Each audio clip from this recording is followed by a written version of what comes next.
There are more than 70,000 chiropractors in the United States, treating more than 35 million Americans annually. Did you know that some of them also work on animals? I'm Lexi, and this is Delightfully Different.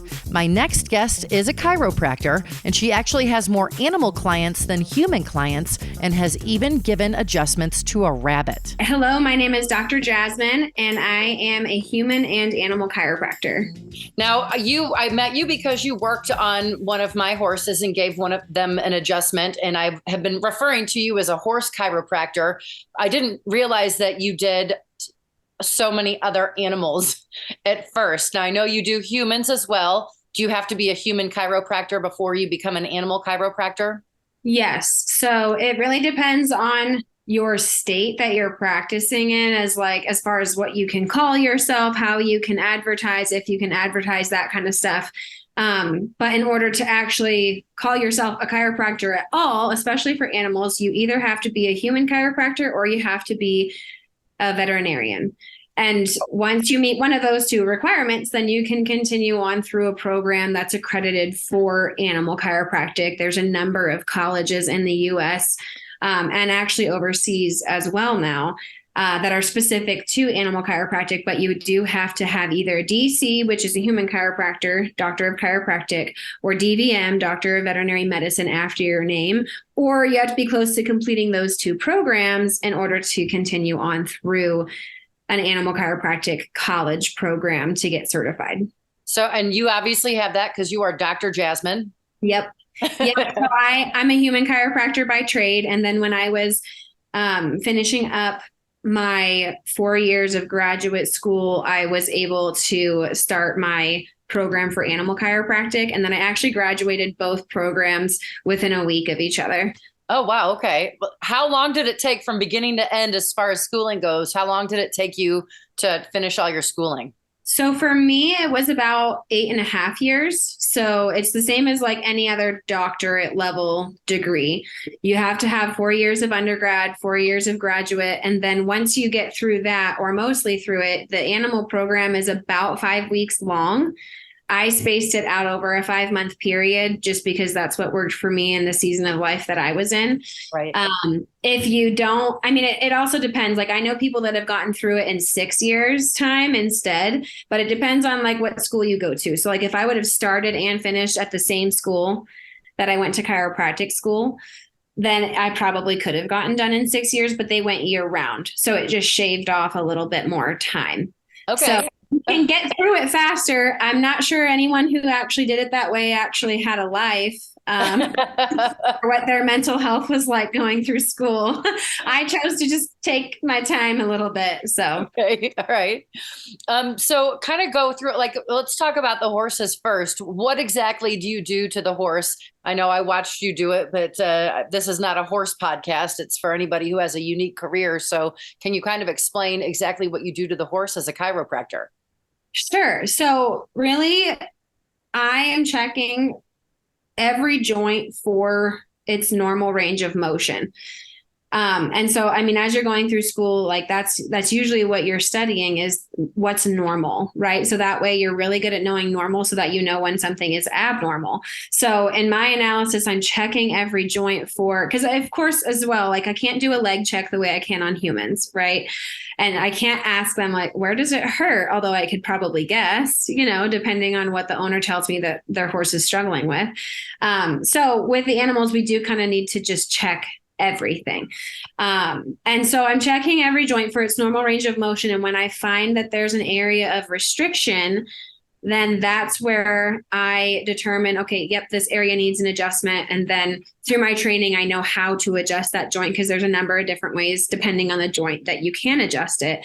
And that quick force, but gentle force, is what breaks up the adhesions in the joint space to restore it back to its normal range of motion, or as close as we possibly can get to it. Obviously, something like arthritis is going to inhibit that, but we can improve it as much as possible. And then we can maintain that wellness with routine chiropractic care. Can you kind of explain what you do with the tongue? Because you had done an interesting thing with all of the horses' tongues when you were adjusting them. What happened with the tongue? So the tongue is what I use to release the hyoid bone. And so the hyoid bone is this bone that sits between the two jaw bones. We have one as well, which ours does not sit as close to our jaw as what the horse's does. Ours is a little bit farther down our neck, and there's no joint space with this bone. It's just suspended kind of in thin air with soft tissue and fascia. And so you can't really adjust it. There's no range of motion that it should have, but because there's so much soft tissue around that bone, either attaching to it or using it as a fulcrum to pass on through to another area of the body to attach to, it can get really restricted because, of course, we can be restricted in the joint space, but we can also be restricted just in the soft tissue, right? We all know what it feels like to get a tight muscle. Yeah. And so that's kind of the idea here. And so the tongue is one of those soft tissues that attaches to the hyoid bone. And so by gently pulling it out to one side or the other of the horse's mouth, I can stretch the right or the left side.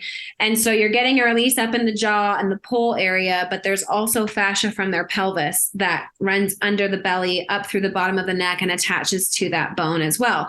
So it really helps get that whole body reset, and it just feels good. I've had horses before like need it done, and it's usually one of the last things I check, and they'll just hold their tongue out for me, basically just waiting, like, please, would you just get to this part already? Thank you. Is there like a human equivalent of that? So that's really what I would more so call like TMJ work. Okay. Temporomandibular joint. I mean, there's a lot of like soft tissue and fascia work that can be done for humans as well. That's not really where my training is, although there are some chiropractors that do more soft tissue work. Okay. Yeah, but I can't like pull on a human's tongue and get nearly the same effect. I'm sure. It'd be a little weird for a person. Yeah, right. And then can you kind of explain what you do to the horse's legs, which I also found really interesting as I watched you adjust their legs? Yeah. So, I mean, it's kind of the same thing as the spine. I always start in the spine when I can. Sometimes I do have to do the legs first to kind of gain a horse's trust. Sometimes that's a pretty rare occurrence, but sometimes that's just the case. And so I'm just checking for that normal range of motion, and where I feel those restrictions is where they get adjustments. The lower leg is a little bit different though, because in the horse, there's no muscle really from the knee down. Well, it's really their wrist, but we call it the knee, right? And so like, it's hard to palpate normal range of motion. So most of those joints end up just getting an adjustive thrust anyway to remove any potential restrictions that are there. But that's just a little difference in the anatomy there compared to the rest of the body. And then you basically take it and you're pulling the animal's leg out and sideways. You did all kinds of interesting stuff to that leg. Yeah. So I do like pull the leg forward and then kind of out to the side, and that's really targeting the shoulder joint. And then in the back legs, that's targeting the hip joint or the coxofemoral joint. And those are really like the two bigger, I guess, stretches is what a lot of people call them, although they are still an adjustment. Basically, like the way that I do it is I like to have the horse help me as much as they can. And so by taking the leg in different ranges of motion like that, we can get releases in those joints. Okay. Mm-hmm. And you talked about gaining the animal's trust. How do the animals react while you're doing this and when it's over?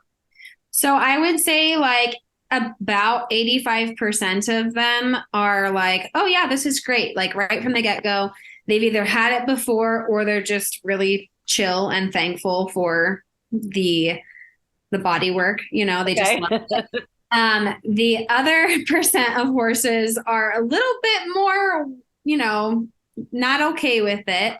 And then, so when you get restrictions in your spine specifically, depending on how the body reacts to that, it can either upregulate the nervous system or downregulate it.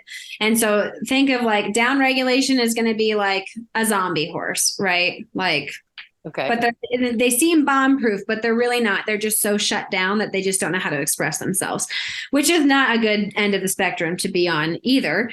But more often than not, it upregulates the nervous system, and you get this very fractious horse that just can be very difficult to work with. And so those horses, a lot of times I'll actually go to the head first and I'll get their pull adjusted, because that's where the brainstem is located at occiput C1 and C2. And so that's where all the autonomic functions are in the body. And so if we can get a release in there, it's going to give them a rush of endorphins, because that just happens with adjustments anyway. But it's really going to get them thinking like, oh, okay, I'm not being chased by a lion, a tiger, or a bear. Everyone is still alive. You know what I mean? And so it can be like just a different way to access their nervous system and get them to a state of mind to realize that this is good. Okay. Yeah. Has a horse ever gotten mad or reacted badly? Maybe have you ever been kicked or anything when you were trying to do this? I've had pretty much everything happen. Really? Well, I say that, and if you called me next week, I'd be like, oh yeah, this new thing happened. I've been kicked. Although I never really feel that the horses are being spiteful. There was one time though, where I was like, I think you were just being sassy there. But usually when they kick, like what I found, like I said, I've definitely been kicked, but I'd say I've been not even really kicked at, but we'll call it that for a lack of better terms, more often than not. So a lot of times I'll adjust something in the pelvis or that back leg, and they'll kick out right behind themselves. And that to me is almost like a reaction to the adjustment of like, oh gosh, like, you know, it's kind of like with humans. I don't know if any of the listeners have ever been adjusted. Sometimes you get your mid back adjusted and your legs kind of come off the table. It's kind of just one of those things that the body is just a reaction, right? Yeah. And sometimes I swear it's just the horse trying to get a deeper release, trying to help out with the adjustment. You know, it's like cracking your knuckles. They're just trying to get, I guess, a bigger release is what I call it. Okay. But I've definitely been cow kicked at before, because sometimes it hurts, you know, and it can't be like a human where you're like, hey, this is going to suck for a second. You know, they don't know. Yeah. And so, yeah, I've definitely been kicked. I've been bit. I think I'm actually maybe recovering from a broken nose right now, because I was in an unfortunate spot. Yeah. A horse's head and mine kind of had a moment together. I was in the wrong spot at the wrong time. Okay. So, I mean, it's just anything can happen. And that particular incident was not the horse's fault. It just happens, just a part of the job. Is that the worst one that you've had, the worst injury you've had, the broken nose? Yeah, probably. I mean, Okay. I've had broken toes. That's probably the worst of it. And so you work on other animals as well. Like what sort of other animals, like dogs and cats and stuff? Yeah. So, I mean, 90% of my practice, I would say, is horses. Okay. And then the other 10% is a mix of dogs and humans. More dogs than humans right now. I kind of quit doing human chiropractic for a while, and then I recently opened my doors back up to taking on some new patients. Okay. Yeah. When I got pregnant, I was an associate. And then when I got pregnant, I was like, okay, this is too much to keep up with. And so I did just a little bit of a career change and decided to only focus on animal chiropractic while I was pregnant. But then when I came back from my maternity leave, I had so much inquiry about human chiropractic, mostly from my equestrians, you know, from my animals. Yeah. So a lot of the people that come into my practice are either referred in from somebody that knows me because I take care of their animals, or I take care of their animals themselves. Okay. But I do also see cats. I once had a very consistent rabbit client. Rabbit? Okay. Yes. And so I've also worked on show steers and rough stock, rodeo rough stock. So kind of just a little bit of everything. How much, like each week, how many horses and dogs and people would you say that you see? Okay. I have to do math. Well, I would say like an average for horses would be anywhere from 20, somewhere between 20 and 40. It just depends on the week and how much I'm out on the road. Okay. Humans is, I'm not really sure, probably around like the 20 to 30 mark. Again, it depends on how often I'm in the office. I try to be there consistently, but sometimes I get pulled out into the field for, more animals that week. Okay. And then dogs, I mean, it's probably similar to humans. So it honestly is probably all a little similar, like somewhere between 20 and 40, just depending on the week. Which do you like working on the best? Would you rather work on humans or animals? It depends on the moment, probably. When you asked me when I probably broke my nose, I'm like, a human probably wouldn't punch me in the face. I'll bet. Okay. But, then I get, difficult clients and I'm like, the animals don't talk back. So, but I would say like, I definitely can't live without the animal side of things. I actually, when I first started going to school or like thinking about becoming a chiropractor, I decided, I'm going to go to chiropractic school for humans because I wanted to spend as much time as possible learning about how to adjust humans, in general, and then being able to easily transfer that to animals once I had my training. But once I passed my boards, I was like, no more humans. I'm not touching them. I'm not doing it. That was my intention at the beginning of the whole process. But then, I went through all of that and fell in love with human chiropractic. And so now I do both, but the animals, I definitely like, those are what fuel my passion and my soul. So that's something that I couldn't live without. What's the main difference between working on a person and working on an animal? I think the biggest difference that there can be is really the energy. Horses, I can talk to them and I feel like they understand some things that we're saying depending on the horse, but it's not really from they can understand English. You know what I mean? They can understand energy and intention. And so that's something that has to be communicated on a much deeper level.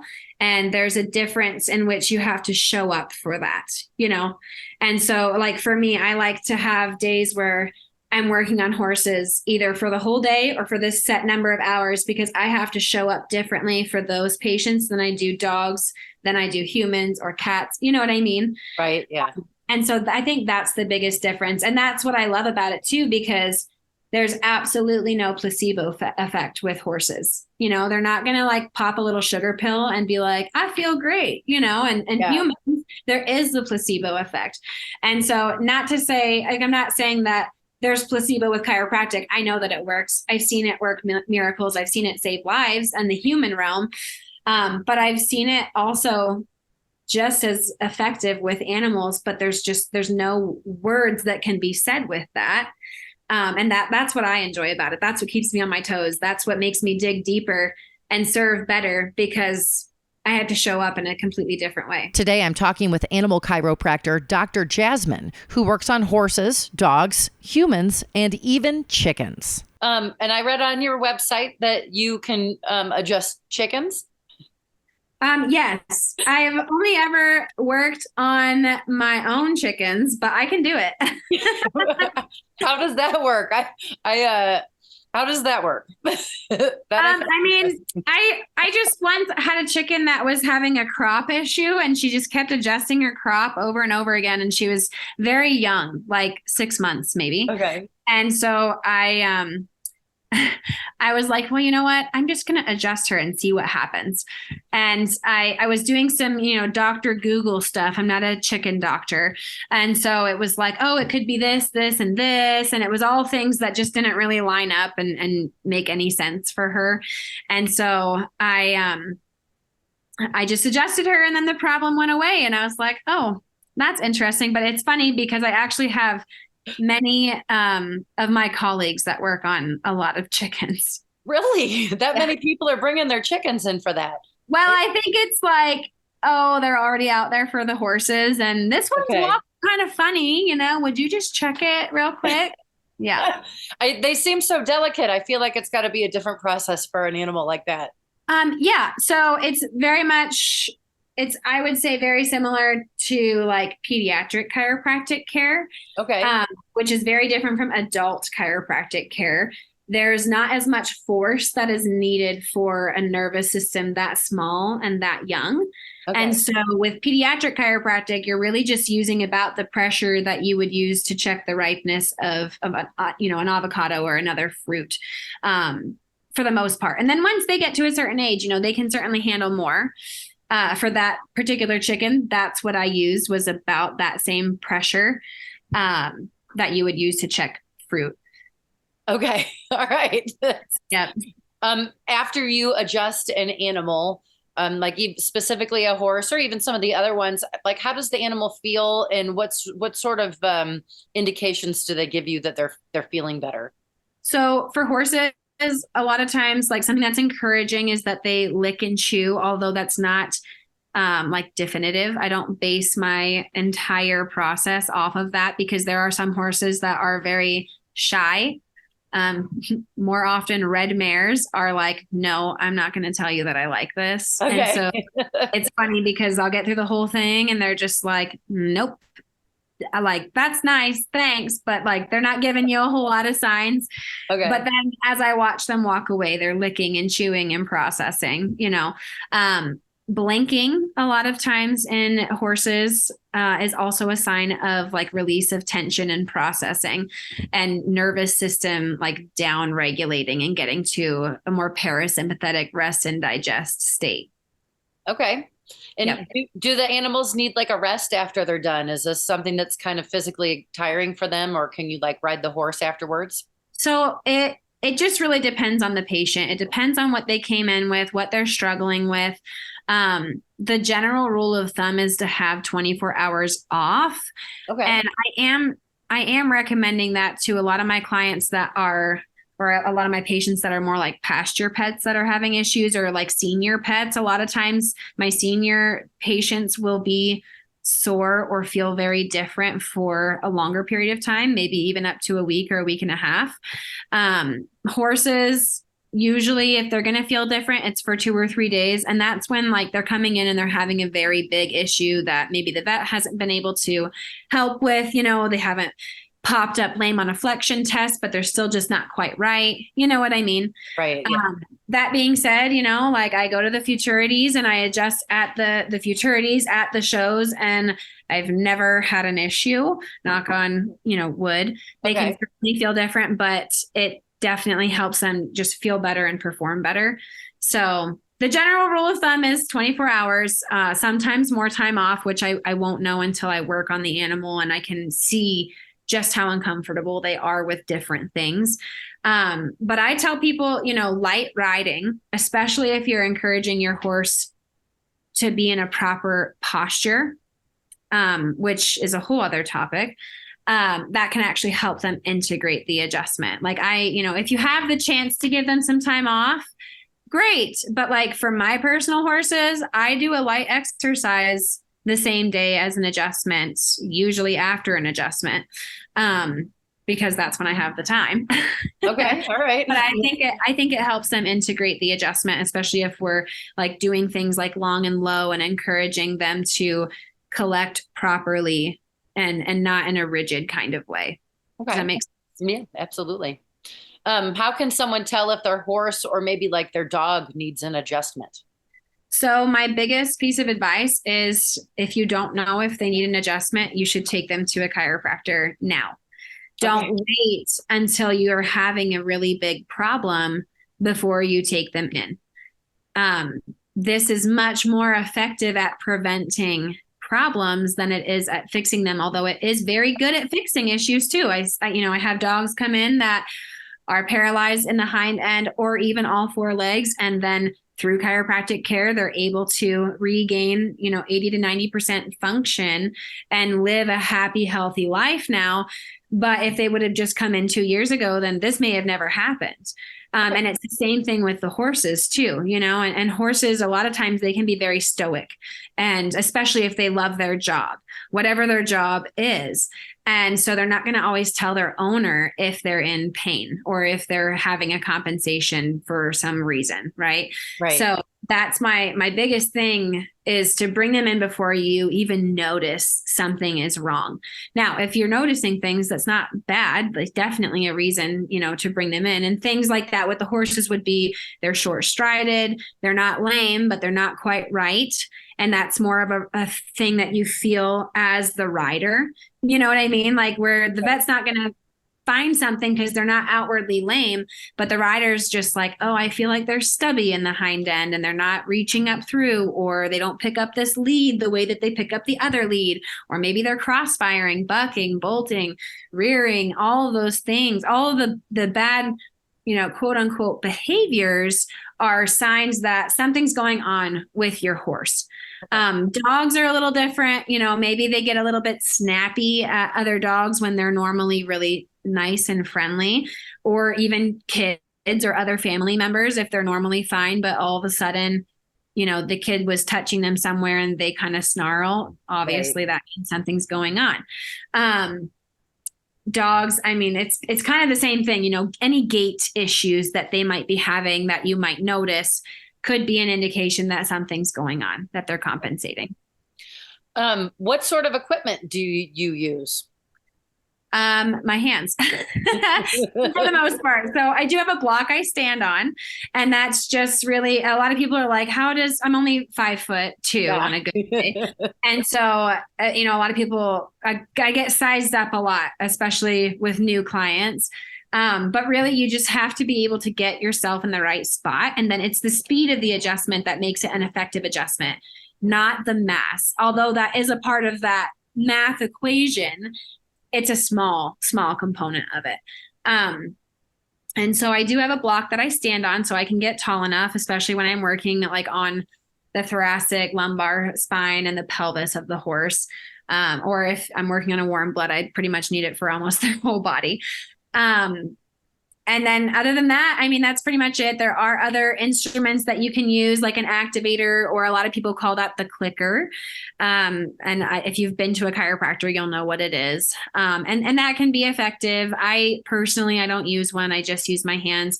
An arthrostim, which, I mean, I don't know how to explain it any other way, but it's kind of like one of those massage guns, but it's way higher tech than that. And you can use that to adjust different things as well. But I don't have one that I take with me out to the farm because it is like electrical, you can't it's not portable. You have to plug it in. Yeah. And so, yeah, that's pretty much all that I use. Do you have to be strong to do this? For sure. Yeah. Which I wish I said I worked out, but my job is definitely what keeps me like physically fit. And one of these days I'll get myself back into a normal workout program, but my job right now is just what keeps me in shape. So yeah. It seems very physical. And when I saw how small you were, I was like, she has got to be in great shape in order to get up on all these horses and do this. They definitely have a way of keeping me fit just all on their own. But also, a lot of people call it a manipulation. And I actually I hate that word because I'm not manipulating anything. It's a communication. It's a dance between me and the horse. And so, or me and the dog, or me and whoever, or whatever it is. Right. And like, there are times where a horse is like, no, you're not going to do that. And I could do it. I could push the envelope and I could do it. I'm probably going to get hurt in the process, or the handler is going to get hurt. And at the end of the day, I want that nervous system to be ready for that force, to receive that and do with it what it needs to do. And sometimes it takes a couple visits for us to get that nervous system to fully accept a whole body adjustment. You know what I mean? Right. Sometimes I have to focus on the pelvis and the pull and maybe a few things in the legs, and the rest of it we'll get back to on another day, because there's only so much input that a nervous system can handle depending on what it's been through and what it's currently dealing with. It's not manipulating anything. And so, yes, you do have to be strong to do this job. But if the nervous system is at ease and you're working with the nervous system and not to the nervous system, then it's really all about your speed of the adjustment. Yep.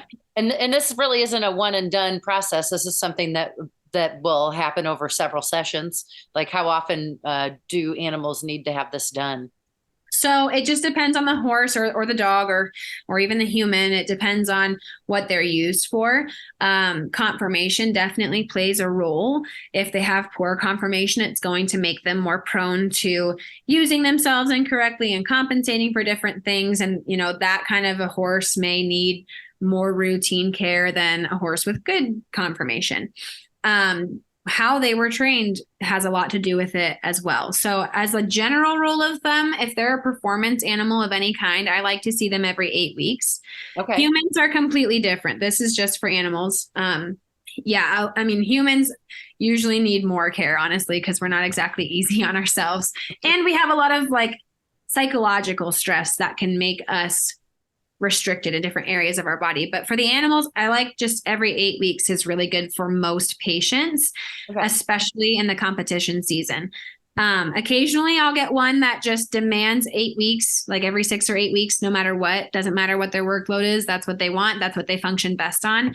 In the off season, though, most of my clients do extend out to every 3 or 4 months, which is fine.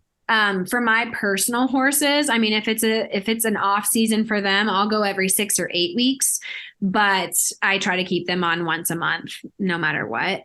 And really the idea behind that is that we don't have as much to do, which is good, right? Because again, you don't want to flood the nervous system every time you're seeing them. And so less is really, really a lot more actually. And so that's where I like to see them every 8 weeks at a minimum, especially if they're being used. Well, you got some lucky horses to get have you as their owner. I have some horses with really good owners. And then mine, I need you to tell them that though, because sometimes I think they they take me for granted and I'm like, you get it. Like, come on. Do you do other treatments as well, like massage or acupuncture, which I understand sometimes go hand in hand with chiropractic adjustments? I don't do any of that. They do go hand in hand. And I do recommend, if it's in the budget and we're able to do it, doing both is going to be best, and doing them close together, within a week of each other, is going to give you the best results. A lot of people can't do that though, because budget, time, this and that. And so then I say, okay, well, if I'm coming out every 2 months, maybe the massage therapist could come out every 2 months and we just alternate. And that's going to be better. Any amount of consistency that you can do with body work is going to be better than absolutely no consistency.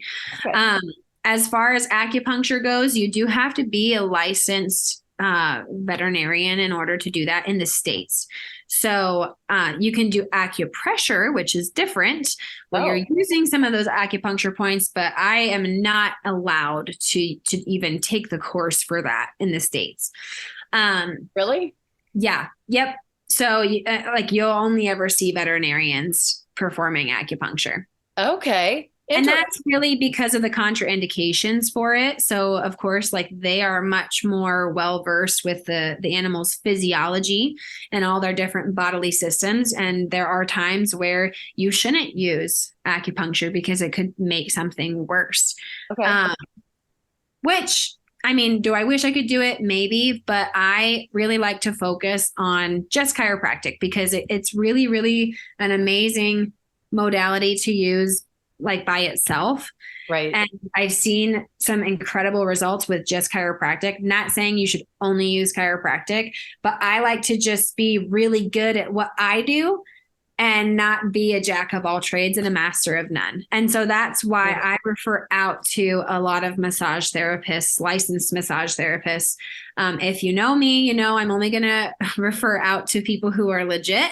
So I only have 3 or 4 massage therapists that I refer out to because they've put the time in and gotten the proper training.